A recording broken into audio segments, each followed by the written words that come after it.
उत्तर प्रदेश के परिषदीय प्राथमिक विद्यालयों में 17,000 पदों पर शिक्षक भर्ती के विज्ञापन के संदर्भ में शासन स्तर पर क्या तैयारियां चल रही हैं, इसके बारे में बात करेंगे।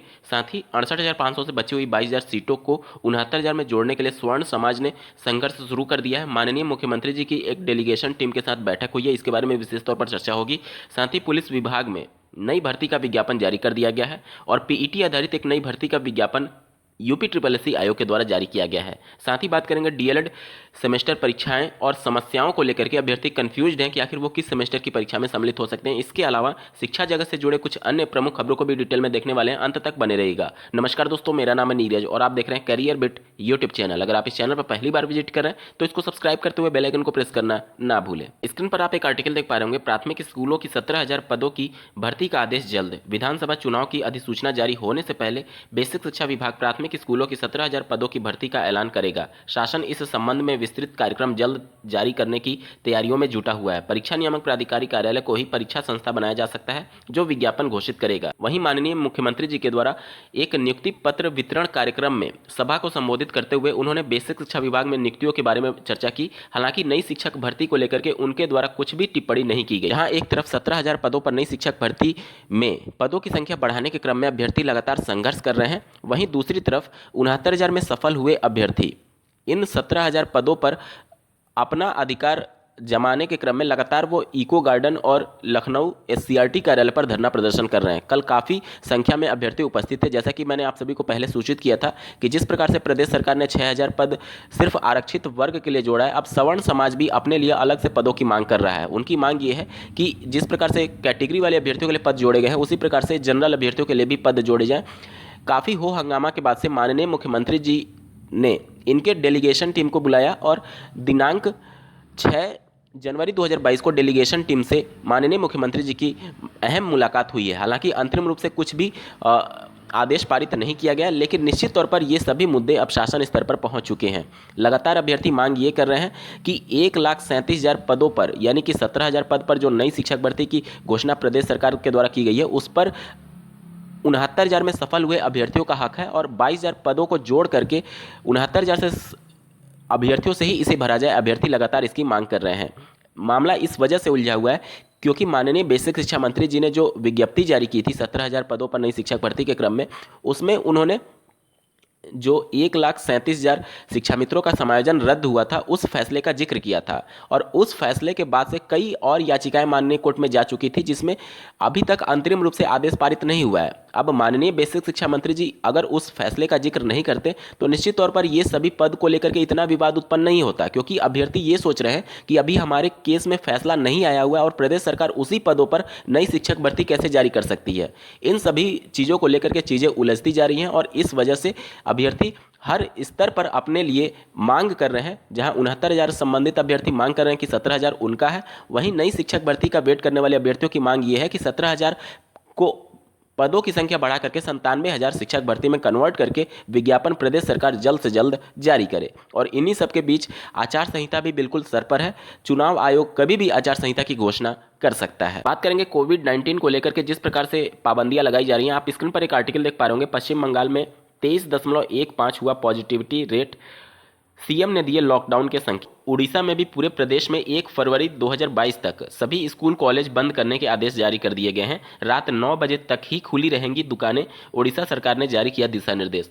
तो लगभग सभी राज्य अब इस प्रकार की गाइडलाइन जारी कर रहे हैं। इन सबके बाद से जो सबसे बड़ी समस्या बनी हुई है उत्तर प्रदेश में, वो इस बात पर संशय बना हुआ है कि यूपी टेट को लेकर के प्रदेश सरकार का रोड मैप क्या है, क्योंकि कहीं ऐसा ना हो कि अंत समय में यूपी टेट को फिर से पोस्टपोन किया जाए और अभ्यर्थी जो लगातार लंबे समय से यूपी टेट का इंतजार कर रहे हैं, पहले पेपर आउट होने की वजह से उनकी उम्मीदों को धक्का लगा और अब अगर इस प्रकार की कुछ घटनाएं होती हो तो निश्चित तौर पर उन अभ्यर्थियों का बहुत ज़्यादा नुकसान हो जाएगा जो काफ़ी लंबे वक्त से यूपी टेट का इंतजार कर रहे थे। क्योंकि यूपी टेट के बाद ही शिक्षक भर्ती में आवेदन मांगे जाएंगे, तो अब अगर यूपी टेट डिले होता है तो शिक्षक भर्ती में भी डिले होने की संभावनाएं बढ़ जाएंगी। उत्तर प्रदेश पुलिस भर्ती एवं प्रोन्नति बोर्ड के द्वारा दिनांक 6 जनवरी 2022 को एक नोटिस जारी की गई है। उत्तर प्रदेश में पुलिस विभाग में रेडियो संवर्ग में प्रधान परिचालक और प्रधान परिचालक यांत्रिक के पदों पर सीधी भर्ती के क्रम में यहाँ पर देख सकते हैं कुल 936 पद हैं और श्रेणीवार कितने पद हैं इसके बारे में जानकारी दी गई है। 20 जनवरी 2022 से आवेदन प्रारंभ हो रहे हैं और 28 फरवरी 2022 तक आवेदन लिए जाएंगे। आवेदन शुल्क की बात की जाए तो 400 रुपये निर्धारित किए गए हैं।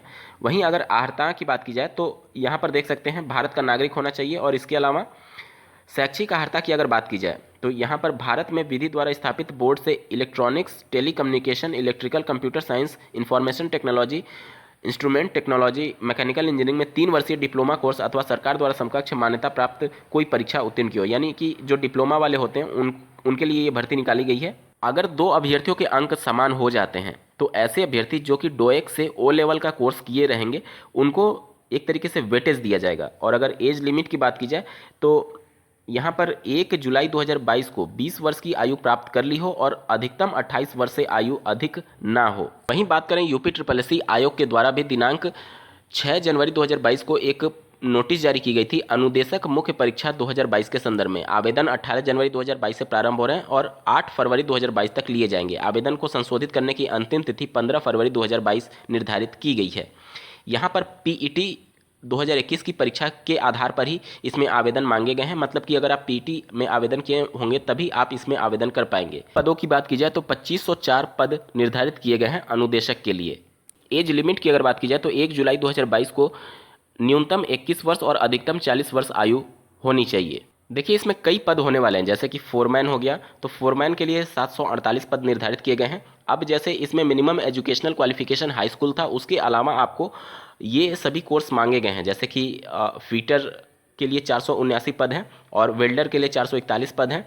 तो ये सब आप देख सकते हैं AICTE से मान्यता प्राप्त आपको ये सभी कोर्स होना चाहिए, 3 वर्षीय डिप्लोमा कोर्स और ये सभी चीज़ें। सीट मेटल वर्क के 13 पद हैं। तो इस हिसाब से आपका हाई स्कूल और डिप्लोमा होना चाहिए। PNP के द्वारा DLED की सेमेस्टर परीक्षा तिथियों की घोषणा कर दी गई है और इसके लिए आवेदन भी लिए जाने प्रारंभ हो चुके हैं।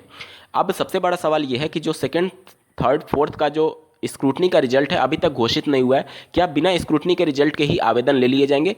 अभ्यर्थी इसमें कन्फ्यूज्ड होंगे जो अभ्यर्थी आवेदन किए होंगे। अगर स्क्रूटनी का रिजल्ट में वो सफल हो जाते हैं और वो आवेदन भी कर देते हैं बैक पेपर के कंडीशन में, तो उस कंडीशन में क्या होगा? देखिए इस प्रकार के कई बार मामले, परिस्थितियां पहले भी उत्पन्न हो चुकी हैं। अगर आवेदन लिए जा रहे हैं तो PNP के द्वारा जो स्क्रूटनी का आवेदन था उसके रिजल्ट की घोषणा ही नहीं की जाती है।